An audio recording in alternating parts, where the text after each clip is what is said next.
ሰላም ጤና ይስጥልን ክቡራትና ክቡራን ተመልካቾቻችን ከናሁ ቴሌቪዥን ዞትር በዚህ ሰዓት ወደ እናንተ የሚደርሰው የዛሬ ዕለት ማክሰኞ መጋቢት 22 2018 ዓ.ም የተለያዩ የሀገር ቤትና የባህር ማዶ ስፖርታዊ መረጃዎች የተካተቱበት የመረጃ ሰዓታችን እነሆ ከአሁን ሰዓት ጀምሮ ወደ እናንተ ይደርሳል። እስከ መረጃዎቻችን ፍጻሜ ድረስ አብራችሁ እንድትቆዩ የምንጋብዛችሁ የመረጃዎቹ አዘጋጅና አቅራቢ ገዛኸኝ ዱላ፣ የካሜራ ባለሙያችን ቢቂላ ተስፋዬ ከኛ ጋር ቆይታ ያደርጋል። አብራችሁ ነው።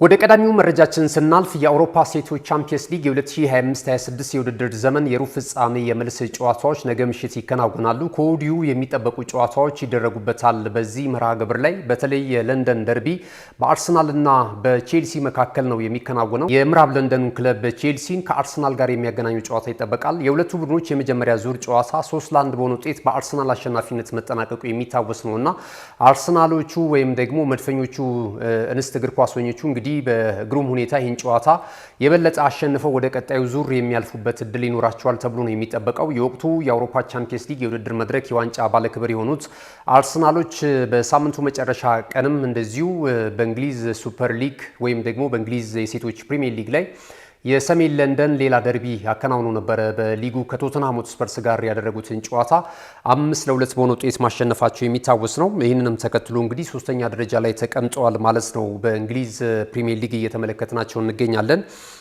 የዘንድሮ ዓመትም አካሄዳቸው እጅግ በጣም ግሩም ነው ማለት ይቻላል። በተለይ አሊያሲያ ሩሶ የተባለችው የፊት መስመር አጥቂዋ የአርሰናል እጅግ በጣም በርካቶችን እያስገረመች ትገኛለች። በዛም የደርቢ ጨዋታ ላይ 3 ግቦችን ከመረብ በማሳረፍ ሃትሪክ መስራቷ የሚታወስ ነውና ይህንንም በዚህም በቻምፒየንስ ሊግ የውድድር መድረክ እንግዲህ ባክ ቱ ባክ ወይም በተከታታይ ዓመት የአውሮፓ ቻምፒየንስ ሊግ የውድድር መድረክ የዋንጫ ክብርን ለማሳካት በሚያደርገው ጉዞ አርሰናል አይነተኛ ሚና ይኖራታል ተብሎ ይጠበቃል። በዚህ ዓመትም ማለት ነው ጎሎችን እያስቆጠረች ነው የምትገኘው።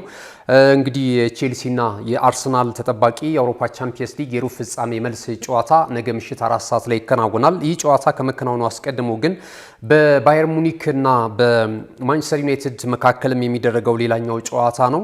የጀርመኑንና እንግሊዙን ክለብ የሚያገናኘው ይህም የመልስ ጨዋታ እንደዚሁ ተጠባቂ ሆኗል። የመጀመሪያው ጨዋታ ኦልድ ትራፎርድ ስቴዲየም ላይ ተከናውኖ ይህን ጨዋታ ባየር ሙኒክ እንግዳው ክለብ ነበረ 3-2 በሆነ ውጤት ማሸነፍ የቻለው። ይህን የመልስ ጨዋታ ደግሞ ባየር ሙኒኮች በሜዳቸው ነው ይህን ጨዋታ የሚያከናውኑት። የበለጠ እድል ይዘው ይገባሉ ተብሎ ነው የሚጠበቀው ማለት ነው። በሌላ ጨዋታ እንደዚሁ ሐሙስ የሚደረጉ ጨዋታዎች አሉ። ባርሴሎና ከሪያል ማድሪድ ኤል ክላሲኮ የእንስቶቹም ቢሆን ተጠባቂ ይሆናል ተብሎ ይገመታል። በእርግጥ የመጀመሪያው ዙር ጨዋታ ላይ በሰፊ ጎል ልዩነት ነው ባርሴሎና ማሸነፍ የቻለው 6-2 በሆነ ውጤት አሸንፎ ወደ ግማሽ ፍጻሜው ለመግባት የሚያደርገውን ግስጋሴ አጠናክሮ የቀጠለበትን ውጤት ነው ማስመዝገብ የቻለው እና ከዛ ጋር ተያይዞ ሪያል ማድሪድ ይህንን ውጤት ለመቀልበስ ሊቸገር እንደሚችል ነው እየተነገረ የሚገኘው ማለት ነው። ባርሴሎና እንግዲህ የአውሮፓ ቻምፒየንስ ሊግ የውድድር መድረክ ላይ ጥሩ ስም ካላቸው ክለቦች መካከል አንደኛው ነው። አምና ለፍጻሜ ደርሶ በአርሰናል 1-0 በሆነ ውጤት ተሸንፎ የመድረኩን የዋንጫ ክብር ማጣቱ የሚታወስ ነውና በዘንድሮ ዓመት ወደ ዋንጫው ለመጓዝ የበለጠ እድል ይኖረዋል ተብሎ ነው እየተጠበቀ የሚገኙ ትልልቅ እንስት እግር ኳሰኞች የባሎንዶር አሸናፊዎቹ ተጫዋቾች ሁሉ እዚህ ክለብ ላይ ይገኛሉና ምናልባት እንግዲህ ይህንን ጨዋታ በቀላሉ አሸንፎ ወደ ግማሽ ፍጻሜ የሚያልፍበት እድል እንዳለ ነው እየተነገረ የሚገኘው ማለት ነው። ሊዮን ከወልቭስበርግ ጋር የሚያደርጉትም ሌላኛው በአውሮፓ ቻምፒየንስ ሊግ የሴቶቹ የውድድር መድረክ የሩብ ፍጻሜ ጨዋታ ሌላኛው ነው ማለት ይቻላል። ሊዮን በዚህ በሴቶች የአውሮፓ ቻምፒየንስ ሊግ የውድድር መድረክ ላይ 8 ጊዜ የመድረኩን የዋንጫ ክብር በማሳካት ከየትኛውም ክለብ የበላይ የዋንጫ ክብሮችን በመያዝ ቀዳሚ ስፍራ ላይ ይቀመጣል። ወልቭስበርግም በተመሳሳይ እንደዚሁ ያናህል የከበረ ስም ባይኖረውም የአውሮፓ ቻምፒየንስ ሊግ የውድድር መድረክን ግን በሴቶቹ እንደዚሁ ማሳካት ከቻሉ ክለቦች መካከል አንደኛው ነው ማለት ይቻላል እና በሩብ ፍጻሜው እነዚህ ሁለት ክለቦች የሚያደርጉትም ጨዋታ ትልቅ ትኩረትን ስቧል ማለት ነው። ወደ ሌላው መረጃችን ስናልፍ የእንግሊዝ ሻምፒዮንሺፕ የ2025-26 የውድድር ዘመን ወሳኝ ምዕራፍ ላይ ደርሷል። 41ኛ ሳምንቱ ላይ በደረሰው በዚህ የሊግ ውድድር ላይ እንግዲህ 24 ክለቦች ናቸው እየተሳተፉበት የሚገኘው ማለት ነው። በቀጥታ አንደኛና ሁለተኛ ደረጃ ይዘው የሚያጠናቅቁ ክለቦች በቀጣይ በ26-27 የተወዳጁ እንግሊዝ ፕሪሚየር ሊግ ላይ ተሳታፊ መሆናቸውን ያረጋግጣሉና አሁን ላይ በአሰልጣኝ ፍራንክ ላምፓርድ የሚመራው ኮቨንተሪ ሲቲ በርካቶችን እያስገረመ ይገኛል። አስደናቂ ጉዞን በማድረግ ላይ ነው የሚገኘው።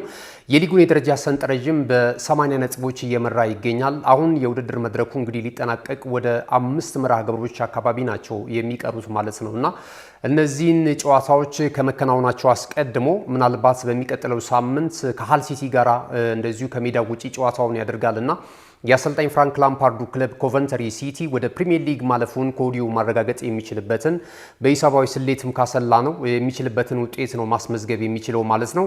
ሚድልስብራ በእርግጥ ሁለተኛ ደረጃ ላይ ተቀምጧል 71 ነጥብና 22 ንጹህ የግብ ክፍያ ይዞ ማለት ነው። በሁለቱ ክለቦች መካከል የ9 ነጥብ ልዩነት አለና ቀጣይ እንግዲህ በሚደረጉ ጨዋታዎች ይጠበቃል። ኮቨንተሪ ሲቲ ለማስተዋወስ ያህል እንግዲህ በእንግሊዝ ፕሪሚየር ሊግ 2000 እና 2001 የውድድር ዓመት ላይ ነበረ ከእንግሊዝ ፕሪሚየር ሊግ የተሰናበተው ማለት ነው። ያለፉትን 25 ዓመታት በሻምፒዮንሺፑ የሊግ እርከን ላይ ሲወዳደር እንደነበረ የሚታወስ ነውና ከዚህ ጋር ተያይዞ እንግዲህ ምናልባት በቀጣይ ከ25 ዓመታት በኋላ ወደ እንግሊዝ ፕሪሚየር ሊግ የሚያድግበት እድል እንዳለው ነው እየተገለጸ የሚገኘው ማለት ነው። ፍራንክ ላምፓርድ እንግዲህ ከዚህ ቀደም በኤቨርተን በቼልሲ ቤትም በጊዜያዊነትና በቋሚነት አሰልጣኝነት ሲሰራ እንደነበረ ይታወሳል። የእንግሊዝ የቼልሲ ደግሞ የክለቡ ከፍተኛ ጎል አስቆጣሪ እንደሆነ ይታወቃልና ከዚህ ጋር ተያይዞ እንግዲህ በቀጣይ ኮቨንተሪ ሲቲን ይዞ ከመጣ ደግሞ በእንግሊዝ ፕሪሚየር ሊግ በቅርብ ዓመታት ያየናቸው በተጫዋችነት አሁን በአሰልጣኝነት መንበር ደግሞ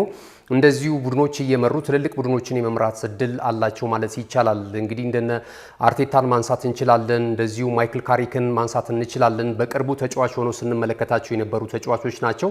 አሁን ደግሞ ፍራንክ ላምፓርድ ወደዚህ ኮቨንተሪ ሲቲን ወደ እንግሊዝ ፕሪሚየር ሊግ ማሳደግ ከቻለ ደግሞ ሌላ ወጣት አሰልጣኝ የምንመለከትበት እድል ሊኖር እንደሚችል ነው እየተመለከትን የምንገኘው ማለት ነውና እንግዲህ በፕሌይኦፍም ምናልባት ከሁለተኛ እስከ ስድስተኛ ይዞ የሚያጠናቅቁ ክለቦችም እርስ በርስ እንግዲህ ተጫውተው ሌላኛው ሶስተኛው የእንግሊዝ ፕሪሚየር ሊግ ተጨማሪ ክለብ ሆኖ የማለፍ እድል ይኖረዋል። ኢፕስዊች ታውን እንግዲህ ተመልክተናል። በቅርብ እንግዲህ ወርዶ ነው እንጂ ዳግም በእንግሊዝ ፕሪሚየር ሊግ ከመጡ ተጫዋቾች ቡድኖች መካከል አንደኛው ነበረ። እንደዚሁ ሚልዋል እና ሃል ሲቲ፣ ሳውዛምፕተን ይገኙበታል። ሳውዛምፕተን ያው በእንግሊዝ ፕሪሚየር ሊግም የሚታወቅ ነው። ትልልቅ ተጫዋቾችን በፕሪሚየር ሊጉ ማበርከት የቻለ ትልቅ ክለብ እንደሆነ ይታወቃልና እንደውም በቀጣይ አርሰናል ጋር የኤፍኤ ካፕም የሩብ ፍጻሜ ጨዋታ አለው ሴንት ሜሪ ላይ የፊታችን ቅዳሜ ምሽት 4 ሰዓት ላይ የሚያከናውኑት ማለት ነውና እነዚህ ቡድኖች ወደ እንግሊዝ ፕሪሚየር ሊግ ለመምጣት ከባድ ፍልሚያ ያደርጋሉ ተብሎ ይጠበቃል። የኮቨንተሪ ሲቲ እና የሚድልስብራ ጉዳይ ግን በጣም ጥሩ አቅጣጫ ይዞላቸዋል። በቀጣይ እንግዲህ በእንግሊዝ ፕሪሚየር ሊግ ልንመለከታቸው እንችላለን። በተለይ ደግሞ የአሰልጣኝ ፍራንክ ላምፓርዱ ኮቨንተሪ ሲቲ ማለት ነው። ወደ ሌሎች አጫጭር ስፖርታዊ መረጃዎቻችን የምናመራ ይሆናል። አብራችሁ ነው። ካሽጎ በየትኛውም ዓለም ሆነው በማንኛውም ሰዓት ለወገኑ የሚደርሱበት ፈጣን የገንዘብ መላኪያ ተከፈተሎ። ማስተርና ቪዛ ካርዶን በመጠቀም ከ5 እስከ 20 ዶላር የሚልኩበት አዲስ የገንዘብ መላኪያ መንገድ።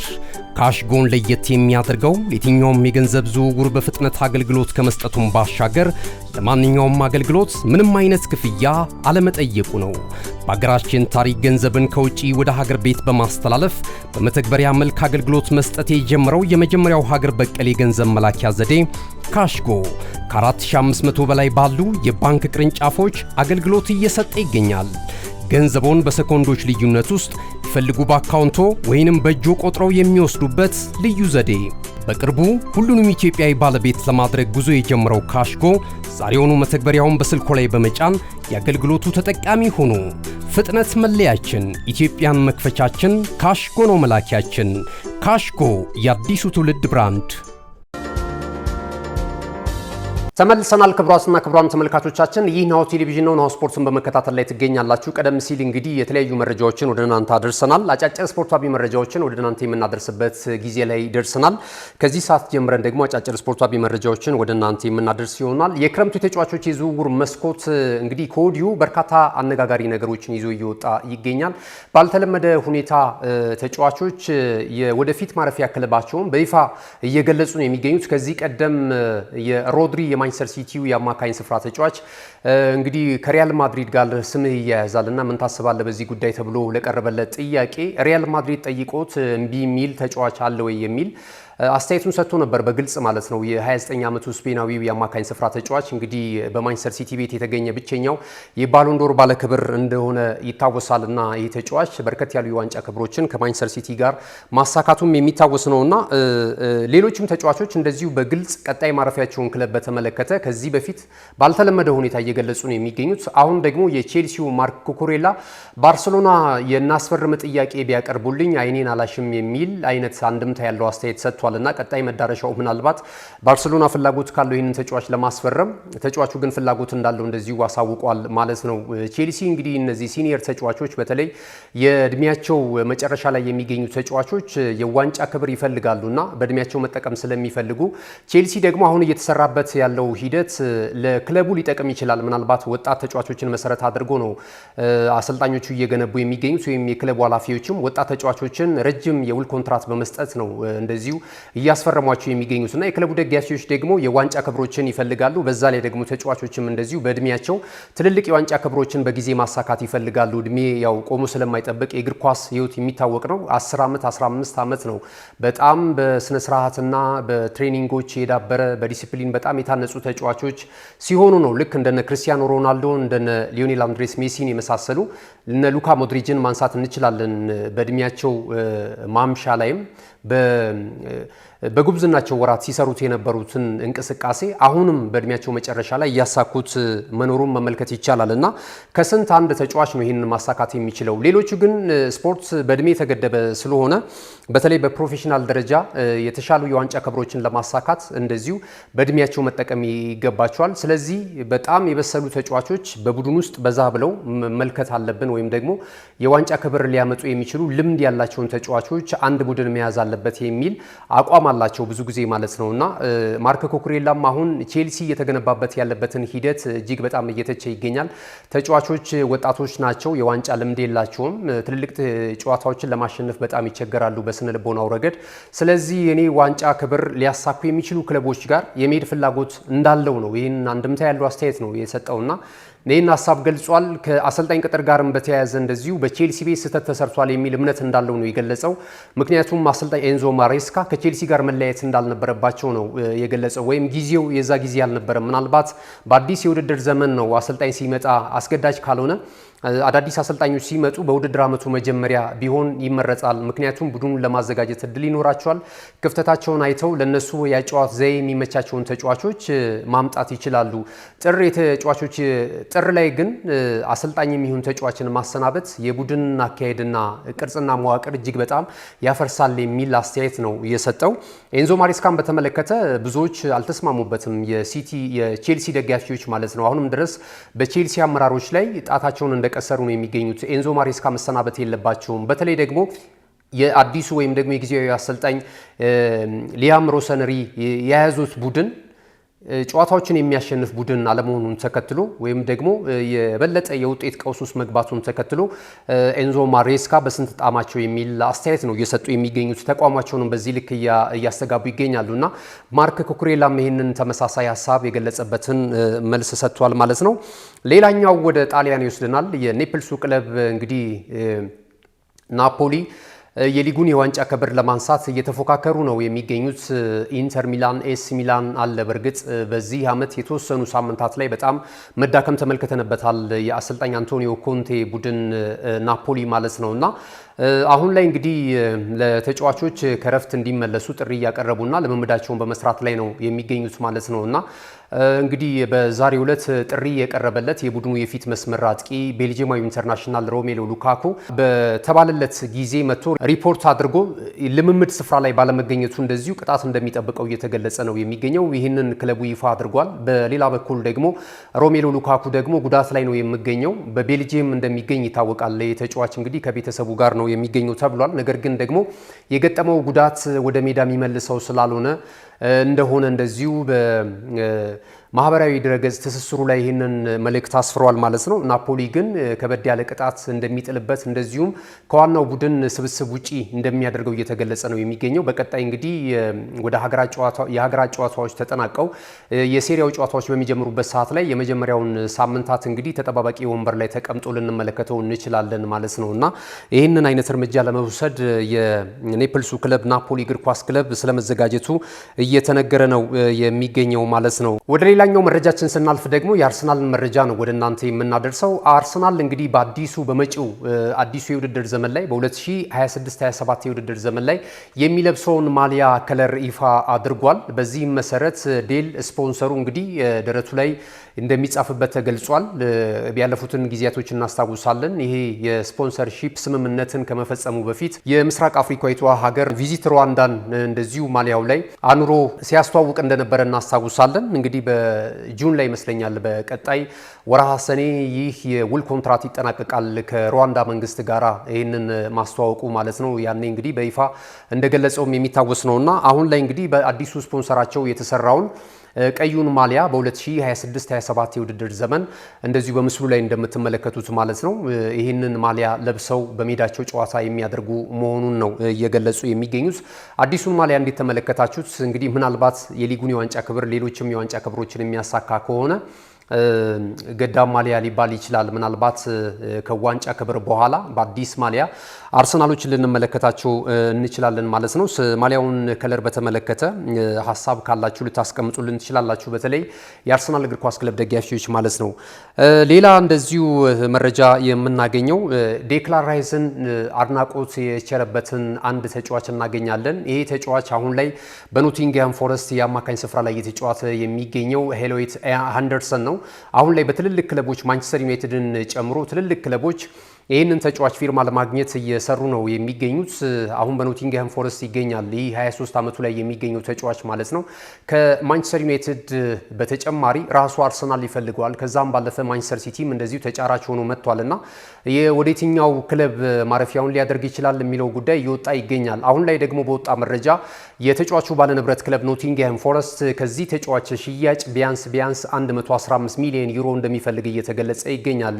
ወደ 100 ሚሊዮን ፓውንድ እንደማለት ነውና ተጫዋቹ ገና እድሜው 23 ነው። ከዚህ በኋላ በብቃት እስከ 10 ዓመታት መጫወት የሚያስችለው ቁመና ላይ ነው የሚገኘው አሁን ያለውን ብቃት ከተመለከትን ማለት ነው። እንግዲህ በቀጣይ ይህንን ብቃቱን ማስቀጠል ከቻለ ትልቅ ደረጃ የሚደርስበትን ሁኔታ እየተመለከትን እንገኛለን። ተጫዋቹ ግን አሁን መነሻው ሀሳባችን ዴክላን ራይስን ብቃት በተመለከተ አስተያየት ሰጥቷልና ዴክላን ራይስ አሁን ላይ በዓለማችን ካሉ የአማካኝ ስፍራ ተጫዋቾች መካከል ለኔ ግንባር ቀደሙ ነው። በየዕለቱ በሚያደርጋቸው ጨዋታና እንቅስቃሴ እጅግ በጣም አዲስ ነገሮችን የሚያስተምረኝ ድንቅ ተጫዋች ነው የሚል ሀሳብ ሰጥቷል። ዜግነታቸው ተመሳሳይ ነው፣ ለእንግሊዝ ብሔራዊ ቡድን ነው እነዚህም ሁለቱ ተጫዋቾች የሚጫወቱት። ከዛ ባለፈ ግን በአርሰናል የሚያደርገው እንቅስቃሴ ሜዳውን አካሎ የሚጫወትበት ረገድ የቲም ስፕሪቱን የሚገነባበት ሁኔታ ከቡድን ተጫዋቾቹ ጋራ ያለው ግንኙነትና አብሮ ለመስራት የሚያደርገው እንቅስቃሴ ሁሉ እጅግ በጣም ማስደሳች ነው። አርሰናል ትልልቅ የዋንጫ ክብሮችን ማሳካት ከቻለ በቀጣይ የባሎንዶሩን የዋንጫ ክብር ወይም ደግሞ ሽልማት ክብር ያሳካል የሚል እምነት አለኝ ሲል የ23 ዓመቱ የኖቲንግሃም ፎረስቱ የአማካኝ ስፍራ ተጫዋች ኤሊዮት አንደርሰን ለዴክላን ራይስ ያለውን ብቃት በዚህ አይነት መልኩ መስክሮለታል ማለት ነው።